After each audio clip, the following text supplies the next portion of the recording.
விஜய் டிவியில் ஒளிபரப்பான செல்லம்மா தொடரின் மூலம் பிரபலமானவர் அன்ஷிதா.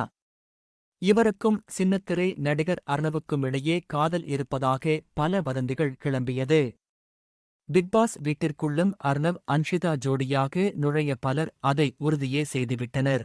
இது ஒருபுறமிருக்க, பிக்பாஸ் வீட்டிற்குள்ளோ விஷாலை அன்ஷிதா காதலிப்பதாக ஒரு டிராமாவை நடத்தினார். பிக்பாஸ் வீட்டை விட்டு எலிமினேட் ஆன போதும் விஷாலின் காதில் அன்ஷிதா ரகசியமாக எதையோ சொல்ல, அவர் ஐ லவ் யூ தான் சொல்லியதாக சமூக வலைதளங்களில் செய்திகள் பரவியது. இதுகுறித்து தற்போது விளக்கமளித்துள்ள அன்ஷிதா, நான் விஷால் காதில் ஐ லவ் யூ சொல்லவில்லை. எனது எக்ஸ் காதலர் பெயரை தான் சொன்னேன். ஆனால் அது அர்ணவின் பெயரும் இல்லை என கூறியுள்ளார்.